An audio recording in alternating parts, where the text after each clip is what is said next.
الحمدللہ رب العالمین والصلاة والسلام علی سید المرسلین اما بعد فاعوذ باللہ من الشیطان الرجیم بسم اللہ الرحمن الرحیم الصلاة والسلام علیک یا رسول اللہ وعلی آلک واصحابک یا حبیب اللہ الصلاة والسلام علیک یا نبی اللہ وعلی آلک واصحابک یا نور اللہ۔ میرے پیارے اور محترم اسلامی بھائیوں اور مدنی چینل کے ناظرین، ہم 11ویں شریف کے اس اجتماع میں شامل ہیں۔ اللہ تبارک و تعالیٰ نے چاہا تو کچھ ولایت کسے کہتے ہیں، کرامت کسے کہتے ہیں، اولیاء کرام کے درجے کیا ہیں، اور پھر کچھ تذکرہ پیران پیر، پیر دستگیر، روشن ضمیر، قطب ربانی، محبوب سبحانی، قندیل لامکانی، الشیخ ابو محمد عبد القادر جیلانی رضی اللہ تعالیٰ عنہ کا بھی کریں گے۔ اس سے پہلے کہ ہم اپنے بیان اور غوث اعظم رضی اللہ تعالیٰ عنہ کی یاد اور اولیاء کرام کے بارے میں کچھ سنیں، بڑی پیاری حدیث پاک، درود پاک کی فضیلت کے متعلق سنیں گے۔ میرے پیارے اور محترم اسلامی بھائیوں، ہر شخص یہ چاہتا ہے کہ اللہ تبارک و تعالیٰ کی بارگاہ میں جب میری حاضری ہو، قیامت کا دن ہو، جب اعمال تولے جائیں تو رب تعالیٰ مجھ سے راضی ہو جائے۔ یقیناً جو یہاں اجتماع میں موجود ہیں وہ بھی، اور مدنی چینل کے ناظرین جو دنیا میں جہاں جہاں یہ سلسلہ دیکھ رہے ہوں گے، ہم سب کی یہ تمنا ہوا کرتی ہے جب ہم بارگاہ الہی میں پیش ہوں تو رب تعالیٰ ہم سے راضی ہو جائے۔ کعبے کے بدر الدجا، وہ آقا جن پر ہم سب فدا صلی اللہ تعالیٰ علیہ وسلم، بڑا پیارا فارمولہ، بڑا خوبصورت نسخہ عطا فرماتے ہیں۔ ام المومنین سیدتنا عائشہ صدیقہ رضی اللہ تعالیٰ عنہا فرماتی ہیں کہ میرے آقا علیہ الصلوۃ والسلام نے فرمایا، جسے یہ پسند ہو کہ اللہ عز و جل کی بارگاہ میں پیش ہوتے وقت اللہ عز و جل اسے راضی ہو تو اسے چاہیے کہ مجھ پر کثرت سے درود پڑھے۔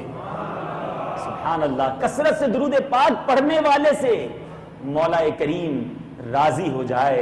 اللہ اللہ، ہمیں اور کیا چاہیے کہ جب بارگاہ الہی میں حاضر ہوں، گناہوں کا انبار ہے، خطائیں ہی خطائیں ہیں، بلکہ یہ خوف دل کو کھائے جاتا ہے کہ جب اعمال تولے جائیں گے، جب گناہگاروں اور نیکوکاروں کے درمیان ڈیسیشن، فیصلہ سنایا جائے گا، اس دن ہمارا کیا بنے گا؟ جو آقا پر کثرت سے درود پاک پڑھنے والا ہوگا اس سے رب بھی راضی ہو جائے گا۔ آئیے اپنی عادت بناتے ہیں، بڑی رات ہے، اچھی نیتیں کرنے کی رات ہے۔ تمام اسلامی بھائی نیت کر لیں کہ انشاءاللہ کثرت کے ساتھ درود پاک پڑھنے کی بھرپور کوشش کریں گے۔ محبت اور ذوق و شوق کے ساتھ بآواز بلند درود پاک پڑھ لیجئے۔ صلو علی الحبیب صلی اللہ تعالی علی محمد صلی اللہ علیہ وسلم۔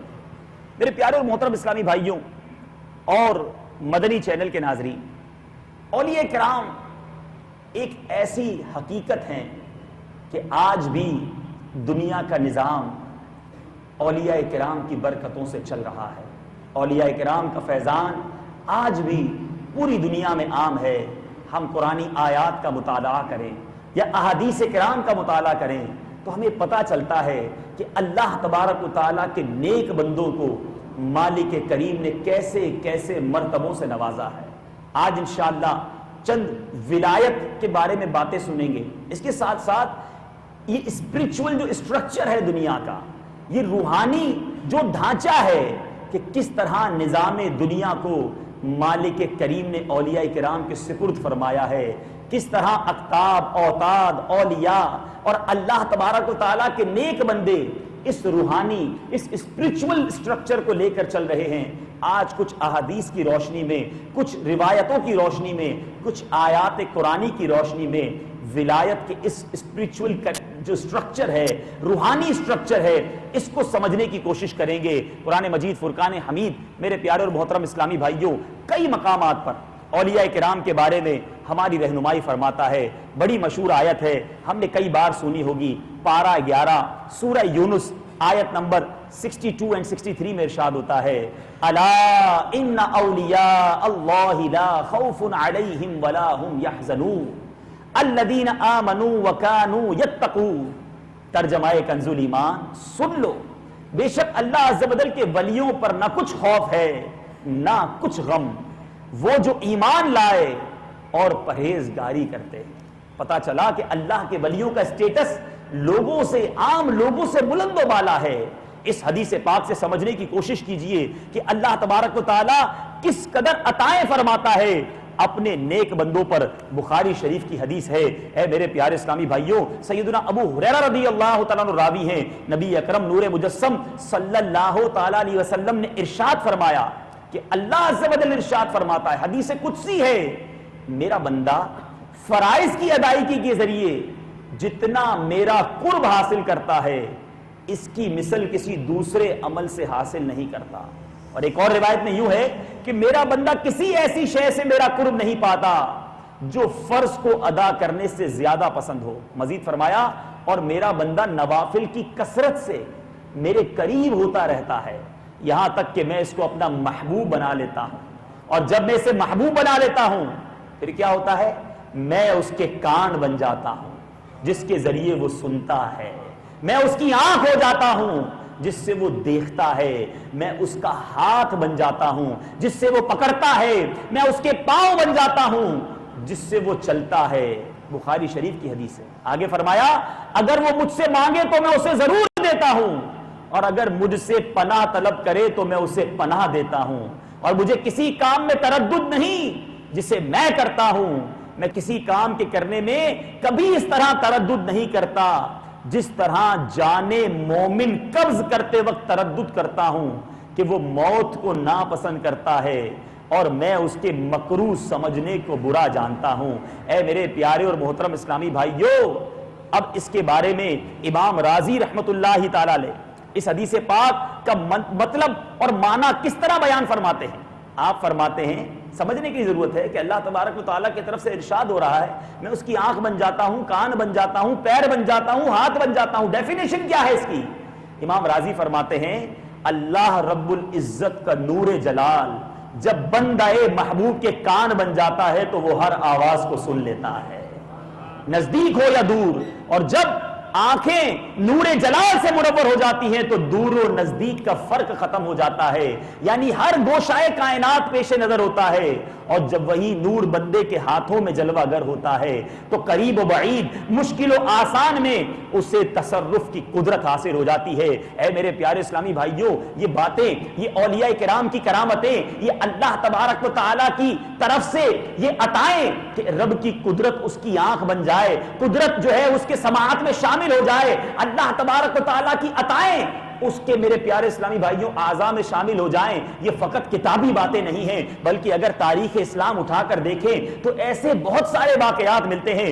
امیر المومنین سیدنا عمر فاروق اعظم رضی اللہ تعالیٰ عنہ ہیں، آپ کا وہ واقعہ کتنا مشہور ہے کہ 1400 میل کی مسافت سے دشمنوں کے گھیرے میں آتے ہوئے ایک لشکر تھا جو نہامن کے مقام پر مدینہ منورہ سے 1400 مائلز دور تھا۔ حضرت ساریہ اس لشکر کے سپہ سالار تھے۔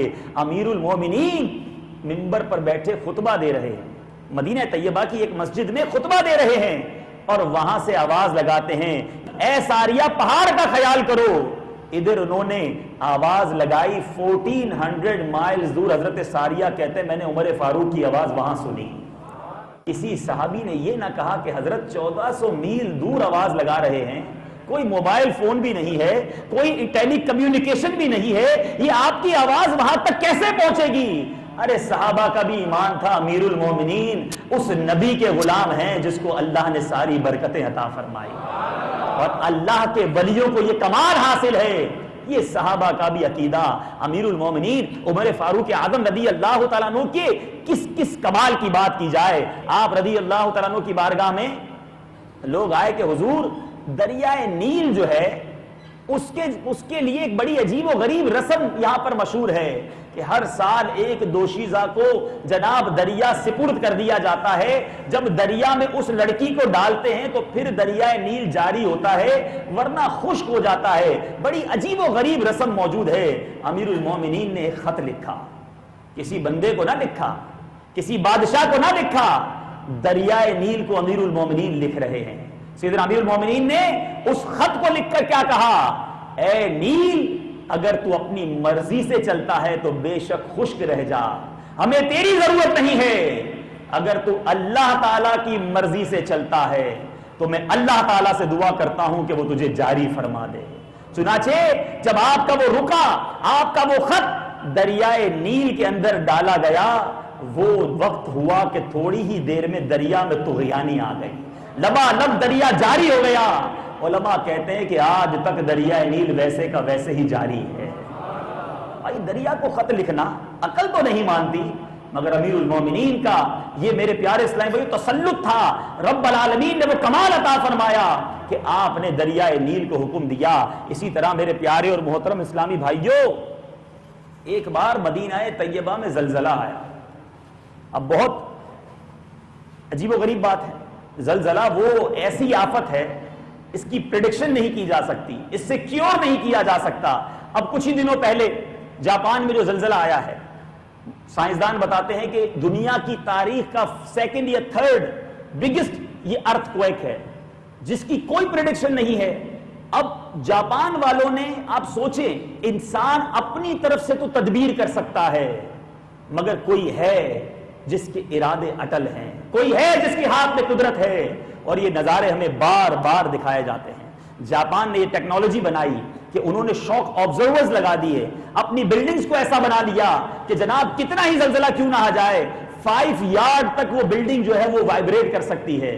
زلزلہ پروف عمارتیں بنا لی، مکانات لکڑیوں کے بنائے تاکہ ہیوی کنسٹرکشن نہ ہونے کی وجہ سے وہ ڈیمولش نہ ہو جائیں، وہ گر نہ جائیں. مگر میرے پیارے اسلامی بھائیوں، آپ اور میں، دنیا جانتی ہے کہ یہ وہ ملک ہے جو ٹیکنالوجی کی دنیا میں صف اول کی حیثیت رکھتا ہے. کون سا ایکوپمنٹ ہوگا، کون سا آلہ ہوگا، کون سی سائنٹیفک انوینشن ہوگی جو جاپان میں نہیں ہوگی. مگر میرے پیارے اسلامی بھائیوں، فقط 2.5 منٹ کے اندر ساری ٹیکنالوجی، ساری انوینشنز، ساری ایجادات وہ ایک طرف رہ گئی. ان کے پاس زلزلہ پروف بلڈنگز تو تھی، مگر یہ کس کے وہم و گمان میں تھا کہ 2-2.5 منٹ کا ایک ایسا جھٹکا آنا ہے جس نے سمندر میں طغیانی لے آنی ہے. اور وہ سمندر کے کنارے شہر جو آباد ہے وہ سمندر کی لہروں کے جناب سامنے ٹھہر نہ سکے گا. ٹھیک ہے زلزلہ پروف عمارتیں تھیں، مگر 10-10 میٹر بلند جو لہریں آئیں وہ پورے کے پورے شہر کو بہا کے لے گئیں. کئی لوگوں نے مناظر دیکھے ہوں گے، گاڑیاں تیر رہی ہیں، گھر تیر رہے ہیں، لوگ خس و خاشاک کی طرح بہ رہے ہیں. یہ تمام مناظر اے میرے پیارے اسلامی بھائیوں ہمیں جھنجھوڑ رہے ہیں. جگہ جی لگانے کی دنیا نہیں ہے، جگہ جی لگانے کی دنیا نہیں ہے. یہ عبرت کی جا ہے، تماشا نہیں ہے. ساری پلاننگز کر لیجئے. کبھی ہم بھی آرام کر رہے ہوں گے بڑے پلانز کر کے کہ کل یہ میٹنگ ہے، پرسوں یہ میٹنگ ہے، اگلے 5 سال میں یہ اچیو کرنا ہے. اور اچانک کوئی ایسی اگر آفت آ گئی تو پتہ بھی نہیں چلے گا اور دنیا سے جانا ہم کو بھی پڑ سکتا ہے. کیا پلاننگز ہیں آخرت کی، کیا تیاری ہے آخرت کی. آج یہ دنیا بھر میں آپ اگر نوٹ کریں تو every 15 to 20 days every month کوئی نہ کوئی ڈیزاسٹر ہو رہا ہے. یہ قرب قیامت کی نشانیاں ہیں. یہ ہمیں بار بار میسج دیا جا رہا ہے. اے باب المدینہ کراچی میں رہنے والوں، آپ بھی تو سمندر کے کنارے رہتے ہو. کیا سونامی فقط جاپان ہی میں آ سکتا ہے؟ کیا سونامی فقط سری لنکا یا جناب انڈونیشیا میں آ سکتا ہے؟ ہمیں بھی خوف خدا رکھنا چاہیے. ٹھیک ہے اگر کوئی ڈیزاسٹر نہیں بھی آتا تو موت تو کسی وقت آ سکتی ہے، اس کا کیا ہمارے پاس پلان ہے؟ اچانک اگر ہم میں سے کوئی آج بھی تو دنیا سے جا سکتا ہے. سب اپنے بارے میں سوچیں، مدنی چینل کے ناظرین سوچیں کہ اگر آج ہی کسی کی دنیا سے رخصت ہو جائے تو کیا ایسے اعمال ہیں کہ ہم قبر میں چین سے رہ سکیں گے؟ کیا ایسے اعمال ہیں کہ بارگاہ الہی میں پیش ہو سکیں گے؟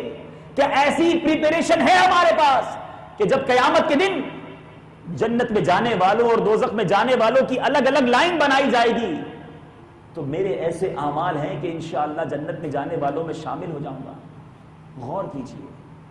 آگاہ اپنی موت سے کوئی بشر نہیں، آگاہ اپنی موت سے کوئی بشر نہیں. سامان 100 برس کا ہے، پل کی خبر نہیں. ارے جب پل کی خبر نہیں ہے تو کل کی پلاننگ کیوں کرتے ہو؟ پہلے موت کی تیاری کیجئے. بہرحال میرے پیارے اسلام بھائی زلزلہ آیا، میں بات کر رہا تھا کہ یہ وہ ڈیزاسٹر ہے کہ جس کی کوئی پریڈکشن نہیں، کوئی پیشن گوئی نہیں، کوئی کیور نہیں، اس کو روکا نہیں جا سکتا. مگر قربان جائیے امیر المومنین حضرت عمر فاروق پر کہ جب زلزلہ آیا آپ نے اپنا درہ نکالا، اپنا چابک نکالا، اور آپ نے زمین پر درے کو دے مارا اور کہتے ہیں زمین ٹھہر جا. راوی لکھتے ہیں آج تک اس دن کے بعد اس زمین پر زلزلہ نہیں آیا. ساری ٹیکنالوجی ایک طرف اور اللہ کے ولی کا کمال ایک طرف, اللہ کے ولی کی میرے پیارے اسلامی بھائیوں کرامت ایک طرف. غوث اعظم رضی اللہ تعالیٰ عنہ فرماتے ہیں نا, نظرت الی بلاد اللہ جمعا کخردلۃ علی حکم اتصالی, میں اللہ تعالیٰ کے تمام شیروں کو اس طرح دیکھتا ہوں جس طرح ہتھیلی پر رائی کا دانہ دیکھا جاتا ہے. ٹھیک ہے, پہلے تو یہ سمجھنا بڑا مشکل تھا کہ یہ کیسے ممکن ہے کہ اللہ کے ولی جو ہیں جناب وہ رائی کے دانے کے مطابق اپنی ہتھیلی پر دنیا کو دیکھ لیں. ارے آج چھوٹا سا لیپ ٹاپ ہوتا ہے, چھوٹا سا اب آئی فون آ گئے ہیں, بڑی ٹیکنالوجی والے موبائل فون ہیں. اس فون, چند ہزار کے فون پر بیٹھ کر دنیا میں کون سی جگہ دیکھنی ہے, گوگل ارتھ پر جائیں, سرچ کریں, اپنے گھر کو دیکھ لیں, دنیا کی عمارتوں کو دیکھ لیں, مزید کچھ اپ ڈیٹ سافٹ ویئر لے لیں تو لائیو دیکھ لیں. ارے 2-4 ہزار کے موبائل فون نے سمجھا دیا کہ یہ موبائل ہمارے ہاتھ میں آ جائے تو ہم دنیا کو دیکھ لیں. اللہ کا ولی اگر اپنی ہتھیلی پر دنیا کو دیکھ لے تو کیوں ممکن نہیں ہے؟ اللہ والوں کا تصرف اب تو بڑا ایزی ہو گیا ہے سمجھنا کہ کس طرح 1, 2, 5, 10 ہزار کی چیز, ایسی ٹیکنالوجیز آ رہی ہیں کہ دنیا کے کسی کونے میں بیٹھ کر بغیر کسی تار کے کنیکشن سے آپ فون ملائیے اور بات ہو جاتی ہے, آواز پہنچ جاتی ہے. تو نبی کے غلام اگر یہ کہا کریں کہ ہجرے نبی میں آہ کہاں بے اثر گئی, تڑپے جو ہم یہاں تو مدینے خبر گئی. تو میرے پیارے اسلامی بھائیوں, جتنی جدید سائنس ترقی کرتی جا رہی ہے, اولیاء کرام کے تصرف اور اولیاء کرام کے کمالات سمجھنا بہت آسان ہو چکا. تو اے میرے پیارے اور محترم اسلامی بھائیوں, اب یہ سمجھتے ہیں پیر یا ولی جو ہے شریعت کا پیروکار بھی ہونا چاہیے. آج ایک بڑا مسکنسپشن یہ ہے کہ جناب جو بھی ایسا حلیہ اپنا لے کہ جس کی انگلیاں کم ہو اور انگوٹھیاں زیادہ ہوں, گلے کم ہو اور چینیں زیادہ ہوں, اور بالکل وہ جناب ایسا حلیہ بنائے, جادو ٹونے کے کاروبار کرتا ہو, اور جناب وہ تعویذات کا ایسا پیسوں کا لین دین ہو, عورتوں میں گھرا ہوا ہو. اس طرح کے پیر سامنے آ گئے ہیں کہ جنہوں نے اولیاء کرام اور پیروں کو بدنام کیا ہے. سیدی قطب مدینہ رضی اللہ تعالیٰ عنہ کا یہ قول ہمارے پیش نظر ہونا چاہیے کہ آپ فرماتے ہیں جو شریعت کا پابند نہیں وہ طریقت کے لائق نہیں ہے. کبھی بھی اس کی پیروی نہیں کی جا سکتی جو شریعت کا پابند نہیں ہے. میرے پیارے اور محترم اسلامی بھائیوں, اب یہ سمجھتے ہیں کہ ولایت کسے کہتے ہیں. اللہ کا ولی, ولی کے معنی ہوتا ہے دوست, اللہ کا دوست. یہ ولایت کہتے کس کو ہیں؟ حضرت مفتی امجد علی اعظمی علیہ رحمت اللہ الکوی فرماتے ہیں ولایت ایک قرب خاص ہے کہ مولا عز و جل اپنے برگزیدہ بندوں کو محض اپنے فضل و کرم سے عطا فرماتا ہے. اور امام فخر الدین رازی بڑی پیاری بات لکھتے ہیں کہ کسی عارف باللہ کے حوالے سے آپ ارشاد فرماتے ہیں ولایت قرب خاص کا نام ہے, بس اللہ عز و جل کا ولی وہ ہے جو اس قرب کی انتہا کو پا لیتا ہے. اب ولایت ملتی کیسے ہے؟ کیا کوئی فارمولہ ہے؟ کیا کوئی کورس ہے کہ بندہ جناب اتنے سال کا کورس کر لے, اتنے سال اس کام کو کر لے تو وہ اللہ کا ولی بن جاتا ہے, یا اس کی کوئی اور ڈیفینیشن ہے؟ علماء فرماتے ہیں ولایت وہبی و عطائی ہے, یعنی اللہ تعالیٰ کی طرف سے یہ ایک عطا کردہ انعام ہے, یہ کسبی نہیں ہے, یعنی اس کو ایفرٹ کے ذریعے حاصل نہیں کیا جا سکتا, عبادت و ریاضت کر کے اس کو حاصل نہیں کیا جا سکتا, بلکہ اللہ تعالیٰ جسے چاہتا ہے اسے عطا فرما دیتا ہے. کچھ ولی بے شک ریاضت عبادت کر کے رب چاہتا ہے ولایت عطا فرما دیتا ہے. کچھ اولیاء ایسے ہوتے ہیں جو پیدا ہونے سے پہلے ہی اللہ کے ولی ہو جاتے ہیں, مادرزاد ولی ہوتے ہیں. میرا رب جسے جب چاہے ولایت عطا فرما سکتا ہے. کوئی یہ دعویٰ نہیں کر سکتا کہ جناب میں نے اتنے حج کیے, اتنے نوافل پڑھے, اتنی نمازیں پڑھی, اتنا ذکر کیا, اتنی تلاوت کی, اب میں ولایت کے مرتبے پر پہنچ گیا. اور یہ سمجھ میں بھی آنے والی بات ہے. بھائی آپ کا کوئی روز کام کرتا ہو, آپ کا بڑا خیال رکھتا ہو, آپ کو تحفے دیتا ہو, ضروری تو نہیں نا آپ اس کو دوست بنا لیں گے. دوست بندہ فرینڈ اسی کو بناتا ہے جس کے بارے میں اس کا دل چاہتا ہے کہ یہ دوست بنانے کے لائق ہے. کوئی سارا دن آپ کا کام کرتا رہے, سرونٹ اور فرینڈ میں فرق ہوتا ہے, کلیگ اور فرینڈ میں فرق ہوتا ہے. ارے اللہ تعالیٰ کی عطا ہے, جسے چاہے اپنا ولی بنا لے. اسی طرح میرے پیارے اور محترم اسلامی بھائیوں، اب یہ سمجھتے ہیں کہ ولایت کی اقسام کیا ہیں۔ ہم بار بار سنتے رہتے ہیں، کبھی غوث سنتے ہیں، کبھی قطب سنتے ہیں، کبھی ابدال سنتے ہیں، تو ہمیں یہ پتا ہونا چاہیے کہ ولایت کی کیا کیا کیٹیگریز ہیں۔ میرے پیارے اور محترم اسلامی بھائیوں، حضرت شیخ اکبر محی الدین ابن عربی کی کتاب میں المفتوحات المکیہ میں اولیاء کرام کی کچھ اقسام کو تذکرہ کیا گیا ہے، ان میں سے چند میں آپ کی بارگاہ میں پیش کرتا ہوں۔ اقطاب، یہ کتب کی جمع ہے، اور کتب اللہ عز و جل کے ایسے عظیم الشان ولی کو کہتے ہیں جو ایک زمانے اور ایک وقت میں ایک ہی ہوتا ہے، پوری دنیا میں ایک ہی کتب ہوتا ہے، اسے غوث بھی کہتے ہیں۔ اور کتب اللہ عز و جل کا نہایت ہی مقرب اور اپنے زمانے کے تمام اولیاء کرام کا آقا ہوتا ہے۔ یہ ہے کتب کی ڈیفینیشن۔ ائمہ، یہ ہر دور میں صرف دو ہوتے ہیں، ایک کا صفاتی نام عبد الرب اور دوسرے کا صفاتی نام عبد الملک ہوتا ہے، اور یہ دونوں کتب کے وزیر ہوتے ہیں، اور یہی کتب کے انتقال کے بعد اس کے خلیفہ ہوتے ہیں۔ اوتاد، یہ ہر دور میں 4 حضرات ہی ہوتے ہیں۔ یہ اب میں آپ کو اسپرچول اسٹرکچر بتا رہا ہوں۔ ہماری دنیا میں یہ ایک روحانی اسٹرکچر قائم ہے جو ہر کسی کو نظر نہیں آتا۔ اب اوتاد دنیا میں 4 ہوتے ہیں، اللہ عز و جل ان چاروں کے ذریعے چاروں جہاد، مشرق، مغرب، شمال اور جنوب کی حفاظت فرماتا ہے۔ ان میں ہر ایک کی ولایت ایک جہت میں ہوتی ہے، ایک ڈائریکشن میں ہوتی ہے۔ ابدال، the 4th category، ابدال، یہ ہر دور میں 7 ہوتے ہیں، ان کے ذریعے اللہ تعالیٰ 7 زمینوں کی حفاظت فرماتا ہے۔ ان میں سے ہر ایک کے لیے ایک زمین ہوتی ہے جہاں اس کی ولایت ہوتی ہے۔ نقبا، یہ ہر دور میں 12 ہوتے ہیں، ان میں سے ہر نقیب آسمان کے 12 برجوں میں سے ایک برج کی خاصیتوں کا اسے علم ہوتا ہے۔ نجبا، یہ ہر دور میں 8 سے کم یا زیادہ نہیں ہوتے۔ رجبی، یہ ہر دور میں 40 ہوتے ہیں۔ اور پھر ایک اور کیٹیگری ہے، قلب آدم علیہ السلام کے مطابق یہ ہر زمانے میں 300 اولیاء اللہ ہوتے ہیں۔ ان کے بارے میں میرے آقا علیہ السلام نے ارشاد فرمایا یہ قلب آدم علیہ السلام پر ہے، پھر قلب نوح علیہ السلام پر، یہ ہر دور میں 40 ہوتے ہیں۔ اس میں بھی حدیث پاک موجود ہے کہ میری امت میں ہمیشہ 40 آدمی قلب نوح علیہ السلام پر ہوں گے۔ قلب ابراہیم علیہ السلام کے مطابق یہ ہر زمانے میں 7 افراد ہوتے ہیں۔ اسی طرح قلب حضرت جبرائیل علیہ السلام کے مطابق یہ ہر دور میں 5 ہوتے ہیں۔ حضرت میکائیل علیہ السلام کے قلب کے مطابق یہ ہر دور میں 3 ہوتے ہیں۔ قلب اسرافیل علیہ السلام کے مطابق یہ ہستی ہر دور میں ایک ہوتی ہے۔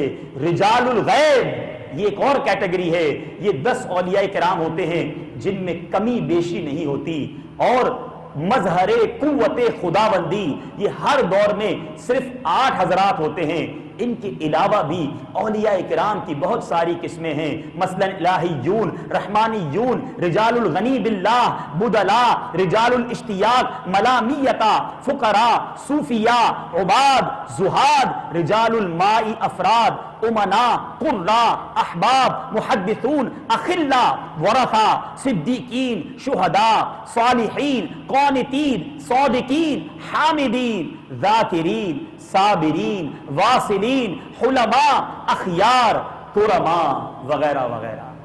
اتنا پیارا میرے پیارے اسلامی بھائیوں یہ روحانی اسٹرکچر ہے جو اس دنیا میں موجود ہے۔ اب ذہن میں سوال آ رہا ہوگا کہ اتنی ساری کیٹیگریز، ہم تو کسی کو نہیں جانتے، ہمیں کیا پتا کہ کون کس کیٹیگری کا کہاں رہتا ہے، کیسے جناب اس سے رابطہ ہو جائے۔ تو میرے پیارے اسلامی بھائی علماء بڑی پیاری بات فرماتے ہیں، یہ بات اگر دل میں بیٹھ جائے نا، یہ 3 چیزیں ہیں کہ اللہ تعالیٰ نے اپنی رضا مندی کو، اپنی خوشنودی کو اللہ تعالیٰ نے نیکیوں میں چھپا کر رکھا ہے، اپنی ناراضگی کو گناہوں میں چھپا کر رکھا ہے، اور اپنے ولیوں کو اللہ تبارک و تعالیٰ نے بندوں میں چھپا کر رکھا ہے۔ اب اس سے سیکھنے کو کیا ملا؟ بڑی پیاری بات علماء فرماتے ہیں کہ اب کوئی بھی چھوٹی نیکی بظاہر ہم سمجھتے ہیں یار بڑی چھوٹی سی بات ہے، 2 رکعت نفل پڑھ لیں، نہ پڑھوں کیا ہے، کوئی فرق نہیں پڑتا. آج تو زمانے میں لوگوں کی عادت بن گئی، یہ پوچھتے ہیں یار ضروری تو نہیں ہے نا. بس سب سے پہلا سوال یہی ہوگا، بھائی 4 رکعت سنت غیر موقعہ پڑھنا ضروری تو نہیں ہے نا؟ نہیں پڑھنی ہے. عشاء کے بعد 2 نفل ضروری تو نہیں ہے نا؟ نہیں پڑھنا ہے. تہجد ضروری تو نہیں ہے نا؟ نہیں پڑھنا ہے. پہلے مسئلہ پوچھتے پھر پوچھتے اس میں یہ بتاؤ ضروری کیا ہے. بھائی وہ جو ضروری ہے وہی کرنا ہے، اس کے علاوہ کچھ کرنا ہی نہیں ہے. ذکر و اذکار، درود پاک، نوافل، صلاۃ التسبیح، ارے بھائی پڑھ لیا کرو. نہیں بھائی ضروری تو نہیں ہے. ہاں بھائی ضروری نہیں ہے تو ختم. 4 2 3 عشاء پڑھنی ہے، 4 4 2 ظہر پڑھنی ہے، خالی 4 فرض عصر کے پڑھنے ہیں. تسبیح ضروری تو نہیں ہے نا؟ ہاں بھائی ضروری نہیں ہے تو چھوڑ دیا. تو یہ وہ چیزیں کہ چھوٹی چھوٹی نیکیاں ہم چھوڑتے چلے جاتے ہیں. ہم نے روایت میں سنا کہ اللہ تعالیٰ نے اپنی رضا مندی کو نیکیوں میں چھپا کر رکھا ہے. کیا پتا جو آج 2 رکعت نفل میں چھوڑ کر آ گیا وہ پڑھ لیتا، اسی میں رب کی رضا موجود تھی. راستے میں پتھر نظر آیا، اس پتھر کو ہٹا دیتا کہ مسلمانوں کے راستے میں آسانی ہو جاتی. یہی نیکی پر میرا رب مجھ سے راضی ہو جاتا ہے. کوئی مسلمان میرے پاس مدد مانگنے آیا، میں نے جان لیا کہ یہ سچا ہے. ہاں یہ الگ بات ہے کہ جو ڈونگی ہوتے ہیں جن کو رقم نہیں دینی چاہیے، جو ایک پیشہ ور فقیر ہے، وہ بھی الگ بات ہے. آیا اور ہمیں پتہ ہے یہ ضرورت مند ہے، میرے پاس گنجائش بھی ہے، میں نے اس کی مدد نہ کی. کیا پتا میری مدد میں کرتا اور اسی میں میرا رب مجھ سے راضی ہو جاتا. تو نیکی چھوٹی ہو اسے نہیں چھوڑنا چاہیے، کر لینا چاہیے. اور پھر دوسری بات، اللہ تعالیٰ نے ناراضگی گناہوں میں چھپا کر رکھی ہے. بندہ کہتا ہے یار چھوٹی سی بات ہے نا، سب چلتا ہے، کر لو یار کوئی بات نہیں، اللہ معاف کرنے والا ہے. معاذ اللہ، گناہ پر دلیری ہے یہ. بندہ کہتا ہے یار بعد میں معافی مانگ لوں گا. بعض اوقات یاد رکھیے کہ حرام کو حلال سمجھ کر اگر بندہ کر رہا ہے، علماء فرماتے یہ کفر تک لے جاتا ہے. تو یہ چھوٹا گناہ جس کو ہم بظاہر سمجھتے ہیں، یہ جھوٹ بولنا، بد نگاہی کرنا، فلمیں ڈرامے دیکھ لینا، جناب چھوٹی چھوٹی بات پر ہنسی میں جھوٹ بول دینا، غیبت کر لینا، ہم بظاہر اس کو چھوٹا سمجھ رہے ہیں. کیا پتا اسی میں رب کی ناراضگی ہو، میرا رب اسی میں ناراض ہو جائے. تو علماء کہتے ہیں چھوٹا گناہ بھی نہیں کرنا چاہیے. اور اب آ جائیں، اللہ تعالیٰ نے اپنے بندوں میں اولیاء کو چھپا کر رکھا ہے. اب آج جس کو دیکھو ایک دوسرے کا دل توڑے چلے جا رہا ہے، حقیر سمجھتا ہے. پیسہ آ گیا تو سارے غریب اب سمجھ لو اس کے پیر کی جوتی کے نیچے آ گئے ہیں. سیٹ ہو گیا تو سارے نوکر اس کے زر خرید غلام ہو گئے. شوہر ہو گیا تو بیوی کو کوئی حیثیت نہیں دینی ہے. جناب مرد ہے تو سسرال والوں کا بیڑا غرق کر کے چھوڑنا ہے. اب شادی ہو گئی ہے، بہنوئی بن گیا ہے، تو جناب آپ اپنے سسرال والوں سے مطالبے کرنے ہیں کیونکہ ان کی تو کوئی حیثیت نہیں ہے. ارے آج جس سسر کو، جس بچوں کے ماموں کو آپ ذلیل کر رہے ہیں اس نام پر کہ میں بہنوئی، میں داماد، اگر وہی اللہ کا ولی ہوا تو پھر کیا کرو گے؟ آج جس نوکر کو آپ 2 ٹکے کا سمجھ کر گفتگو کر رہے ہیں، کیا پتا یہی اللہ کی بارگاہ میں مقبول ہو؟ ہمیں تو نہیں پتا. آپ نے کیٹیگریز سن لی ہیں، اتنی ساری کیٹیگریز ہیں. ارے بظاہر اس کی پرسنالٹی میں کوئی چیز نہیں ہے، مگر کیا معلوم اس نے کوئی ایک ایسی نیکی کر دی ہو کہ رب نے اپنا ولی بنا لیا ہو. اور یاد رکھیے، جو رب کے ولی سے دشمنی کرتا ہے اللہ تعالیٰ اس سے اعلان جنگ فرماتا ہے.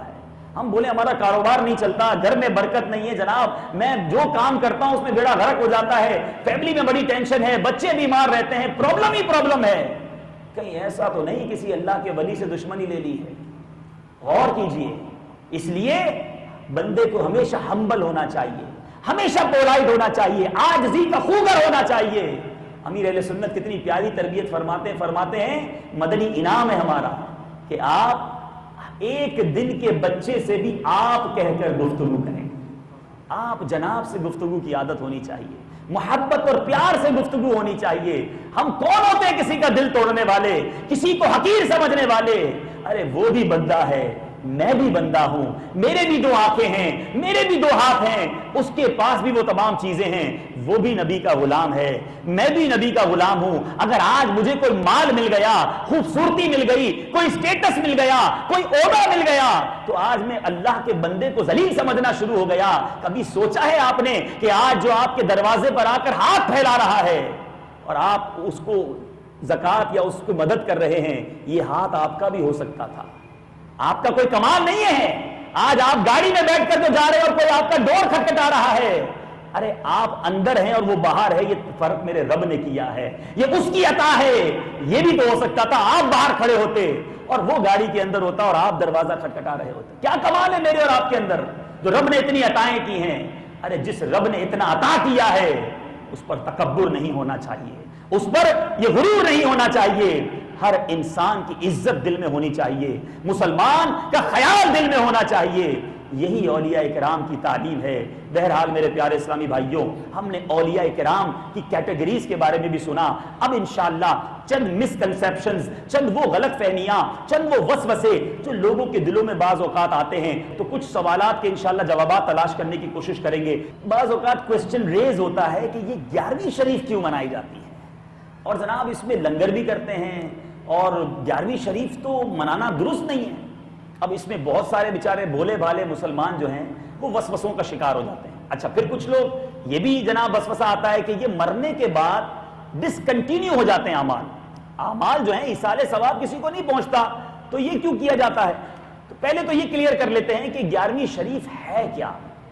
آپ اسے کوسچن کر لیتا ہوں، آپ ماشاءاللہ گزشتہ 1-1.5 گھنٹے سے مسجد میں موجود ہیں، آپ نے کیا کیا کیا ہے؟ 11ویں شریف منا رہے ہیں لیکن کیا کیا ہے آپ نے؟ نماز پڑھی ہے، نماز کے بعد تلاوت ہوئی ہے، تلاوت کے بعد نعت شریف ہوئی ہے، نعت شریف کے بعد اب بیان ہو رہا ہے، بیان کے بعد پھر صلاۃ و سلام ہوگا، اور پھر کھانا کھایا جائے گا، نیاز تقسیم ہوگی۔ ان تمام چیزوں میں ایسی کون سی چیز ہو گئی ہے کہ جو کہ کرنا شرعاً منع ہے؟ یہ کیوں کیا جاتا ہے؟ یہ اس لیے کیا جاتا ہے کہ ہم سیدی غوث اعظم رضی اللہ تعالیٰ عنہ کے ایصال ثواب کے لیے، ان کی بارگاہ میں ثواب کا تحفہ پیش کرنے کے لیے ہم یہ محافل منعقد کرتے ہیں، اجتماع منعقد کرتے ہیں، اور یہ ثواب غوث اعظم رضی اللہ تعالیٰ عنہ کی بارگاہ میں پیش کرتے ہیں۔ اب جناب یہ مسکنسیپشن کہ مرنے کے بعد تو ثواب پہنچتا ہی نہیں ہے، یہ کیوں کیا جاتا ہے؟ ایصال ثواب کی کیا ضرورت ہے؟ بندہ مر گیا بس ختم ہو گئی بات۔ تو یہ شیطان کا بہت بڑا وسوسہ ہے۔ یاد رکھیے، مسلمانوں کو مرنے کے بعد ثواب پہنچتا ہے، بلکہ مرنے والا ثواب کے انتظار میں ہوتا ہے۔ یہ میں نہیں کہہ رہا، یہ پیارے آقا مدینے والے مصطفیٰ صلی اللہ تعالی علیہ وسلم کی میں آپ کو حدیث پاک سناتا ہوں۔ میرے آقا علیہ الصلوۃ والسلام کیا فرماتے ہیں کہ جو اپنی ماں یا باپ کی طرف سے حج کرے، ٹھیک ہے، اپنی ماں یا باپ کی طرف سے حج کرے تو ان کا یعنی ماں باپ کی طرف سے حج ادا ہو جائے، اور اس حج کرنے والے کو مزید 10 حج کا ثواب ملے۔ ماں باپ کو بھی حج کا ثواب ملے گا، حج کرنے والے کو بھی 10 حج کا ثواب ملے گا۔ بھائی مرنے کے بعد ہی تو ثواب پہنچ رہا ہے، ماں باپ کو ثواب ملا۔ میرے آقا نے ارشاد فرمایا۔ اسی طرح میرے پیارے اور محترم اسلامی بھائیوں، ایک بڑی پیاری حدیث پاک سنیے، سرکار نامدار صلی اللہ علیہ وسلم کا ارشاد مشک بار ہے، مردے کا حال قبر میں ڈوبتے ہوئے انسان کی مانند ہے، وہ شدت سے انتظار کرتا ہے کہ باپ یا ماں یا بھائی یا کسی دوست کی دعا اس کو پہنچے۔ جب کسی کی دعا اسے پہنچتی ہے تو اب مردے کے نزدیک یہ دنیا و ما فیہا، پوری دنیا اس میں جو کچھ ہے اس سے زیادہ اس کے لیے بہتر ہوتی ہے۔ اور اللہ عز و جل قبر والوں کو ان کے زندہ متعلقین کی طرف سے ہدیہ کیا ہوا ثواب۔ ہم نے آج تلاوت کی، جناب آج ہم نیاز کریں گے، ہم نے بیان کیا، ہمارا تو اپنے حساب سے چھوٹا سا عمل ہے، ہم ساری مسلمانوں کو بھی انشاءاللہ پیش کرتے ہیں اجتماع کے بعد۔ سنیے، ان کی طرف سے کیا ہوا ہدیہ اللہ تبارک و تعالیٰ پہاڑوں کی مانند عطا فرماتا ہے۔ جو قبروں میں مردے پہنچ جاتے ہیں، پیارے آقا کی حدیث ہے، اور فرماتے ہیں زندوں کا ہدیہ یعنی زندوں کا تحفہ مردوں کے لیے کیا ہے؟ دعائے مغفرت ہے۔ تو پتہ چلا ثواب مردوں کو، مرنے والوں کو پہنچتا ہے، بلکہ بہت زیادہ پہنچتا ہے۔ اور اب تو میں ایک ایسا فارمولہ بتانے جا رہا ہوں، یاد کر لیجئے گا، اور مدنی چینل کے ناظرین بھی جھوم جائیں کہ یہ بڑی پیاری حدیث پاک، جو کوئی تمام مومن مردوں اور عورتوں کے لیے دعائے مغفرت کرتا ہے۔ سنیے، خوش نصیب ہے وہ لوگ جو ایصال ثواب کی محفلیں کرتے ہیں، جو اجتماعات کرتے ہیں اور مسلمانوں کو اس کا ثواب بھیجتے ہیں۔ منقول ہے کہ جو کوئی تمام مومن مردوں اور عورتوں کے لیے دعائے مغفرت کرتا ہے، اللہ عز و جل اس کے لیے ہر مومن مرد و عورت کے عوض ایک نیکی لکھ دیتا ہے۔ کبھی کاؤنٹ کیا ہے کتنے مومن مرد اور عورتیں ہیں اس وقت؟ اپروکسیمیٹلی 150 کروڑ، آلموسٹ 1.5 ارب مسلمان دنیا میں موجود ہیں، اور 1400 سال سے کتنے مسلمان آئے ہیں دنیا میں، کتنے چلے گئے؟ اربوں خربوں نیکیاں کمانا کیسے آسان ہو گیا؟ نماز پڑھنے کے بعد دعا کریں، یا اللہ جو نماز پڑھی اس کا ثواب میں تیرے تمام مومن بندوں اور تیری بندیوں کو پیش کرتا ہوں، یا اللہ قبول فرما۔ اب اس دعا کو اگر یاد کر لیں بڑا آسان ہو گیا۔ میں یہ دعا پڑھاتا ہوں، چلیں سب مل کے اپنی ساری نیکیاں، اور یہاں پر نہ صرف نیکیاں ایصال نہیں بلکہ دعائے مغفرت کرنے کا فرمایا ہے، تو ہم انشاءاللہ مل کر دعا کرتے ہیں، اپنے ہاتھ اٹھا لیں اور جو میں کہتا جاؤں اس کو دہراتے جائیں۔ اللہم اغفر لی وَلِكُلِّ مُؤْمِن وَمُؤْمِنَةٍ، اے اللہ عز و جل میری اور ہر مومن و مومنہ کی مغفرت فرما۔ کتنی دیر لگی؟ اور الحمدللہ اللہ کی رحمت سے امید کہ اربوں خربوں نیکیاں آپ کے نامہ اعمال میں لکھ دی گئی ہوں گی۔ بھائی ہم تو ثواب کمانے والے لوگ ہیں، انشاءاللہ ایصال ثواب بھی کرتے رہیں گے اور مسلمانوں کے لیے مغفرت کی دعائیں بھی کرتے رہیں گے۔ میرے پیارے اسلامی بھائیوں، اب ایک اور وسوسے کی کاٹ انشاءاللہ ہو جائے گی۔ صحابی نے بھی ایصال ثواب کیا، کیسے کیا؟ حضرت سیدنا سعد بن عبادہ رضی اللہ تعالی عنہ پیارے آقا علیہ الصلوۃ والسلام کی خدمت میں حاضر ہوئے، عرض کی آقا میری ماں کا انتقال ہو گیا ہے، کیا میں ان کی طرف سے صدقہ کروں؟ کون سا صدقہ کرنا افضل رہے گا؟ میرے آقا نے یہ نہ کہا کہ والدہ کا انتقال ہو گیا اب ثواب نہیں پہنچے گا، میرے آقا فرماتے ہیں پانی۔ حضرت سعد نے کنواں کھدوایا اور اعلان کر دیا یہ ام سعد کے لیے ہے۔ تو اگر غوث پاک کے غلام 11ویں شریف کے لیے اگر کوئی بکرا لے کر آتے ہیں اور یہ کہتے ہیں جناب یہ غوث پاک کا ہے، تو کوئی بھی اس کو ذبح کرتے وقت بسم اللہ اللہ اکبر کی بجائے غوث پاک کا نام نہیں لیتا، بلکہ اسے صحیح طریقے سے ذبیحہ کیا جاتا ہے اور اس کا ثواب غوث پاک کو پیش کیا جاتا ہے۔ آج دنیا کی مثال کے ذریعے سمجھا دوں، بقرہ عید کے دن ہوتے ہیں، ایک صاحب بکرا لے کر نکلتے ہیں، آپ پوچھتے ہیں یہ بکرا کس کا ہے؟ تو بتاتے ہیں عبد الخلیل صاحب کا ہے۔ آپ تو بولے تو شرک ہو گیا بھائی، یہ بکرا کس کا ہے؟ جناب جمیل صاحب کا بکرا ہے۔ تو یہ سب چیزیں بتانے کے لیے ہوتی ہیں کہ یہ ہے اس کا، مگر اللہ کے لیے قربان کیا جائے گا، قربانی جمیل صاحب کی طرف سے دی جائے گی، یہ قربانی عبد القادر صاحب کی طرف سے دی جائے گی، باقی یہ قربان اللہ کے نام پر ہی ہوگا۔ تو امید ہے صحابی کے اس واقعے سے یہ مسکنسیپشن جو ہے وہ دور ہو گیا ہوگا۔ اب یہ سوال بھی ذہن میں آ سکتا ہے کہ جناب ٹھیک ہے آپ کہتے ہیں ثواب پہنچانا چاہیے مگر گناہگاروں کو پہنچانا چاہیے، یہ اللہ کے ولیوں کو ثواب کیوں پہنچاتے ہیں؟ ایک طرف تو آپ کہتے ہیں ولیوں کے سردار ہیں، پیروں کے پیر ہیں، اور ان کے لیے 11ویں شریف کرتے ہیں۔ تو پیارے اسلام بھائیو، علماء بڑی پیاری بات فرماتے ہیں۔ علماء کہتے ہیں بیوی اپنے سسرال میں بہت خوش ہو، کسی قسم کا غم نہ ہو، بہت ساری فیسلٹیز ہوں، اور جب ماں کے گھر سے میکے سے تحفہ ہے تو پھر بھی بڑی خوش ہوتی ہے، ضرورت نہیں ہوتی پھر بھی خوش ہوتی ہے۔ بھائی درود پاک ہم پڑھتے ہیں، یہ دعا ہی تو ہے، تو دعا کیا ہمیں ہمارے آقا کو دعا کی ضرورت ہے؟ ہمارے آقا علیہ الصلوۃ والسلام تو وہ ہیں جن کے صدقے ہم جنت میں جائیں گے، تو پیارے آقا کو دعا کی ضرورت نہیں ہے، ہم غلاموں کا تحفہ ہے کہ ہم بارگاہ رسالت میں پیش کرتے ہیں، وہاں سے نگاہ پڑ گئی تو بیڑا پار ہو جائے گا۔ تو غوث پاک کے درجات ہم کیا 11ویں شریف کر کے بلند کریں گے؟ ہم اپنی طرف سے تحفہ پیش کرتے ہیں، بارگاہ غوثیت میں قبول ہو گیا تو ہمارا بیڑا پار ہو جائے۔ اب آئیے پیران پیر دستگیر کا تذکرہ بھی کچھ کر لیتے ہیں، باتیں تو بہت ساری ہیں۔ سیدی غوث اعظم رضی اللہ تعالیٰ عنہ کی ذات وہ ہے، اتنی کرامتیں، اتنے کمالات، اس قدر میرے پیارے اسلام سیرت کے پہلو ہیں کہ بیان کرتے چلے جائیں، کئی دن چاہیے، ہم بیان پورا نہیں کر سکتے، لیکن چند انشاءاللہ غوث پاک کی کرامتیں بھی سن لیتے ہیں۔ غوث اعظم رضی اللہ تعالیٰ عنہ، بزرگوں کے واقعات پڑھتے نا تو یہ بات بہت زیادہ سامنے آتی ہے کہ آپ نے ریاضتیں کی، عبادتیں کی، پھر کمالات ہوئے، اور پھر جناب دنیا بھر میں آپ کا ڈنکا بجا۔ غوث اعظم رضی اللہ تعالیٰ عنہ وہ ہیں کہ آپ کی ولادت کے دن آپ کے والد صاحب کو سرکار علیہ الصلوۃ والسلام کی زیارت نصیب ہوئی۔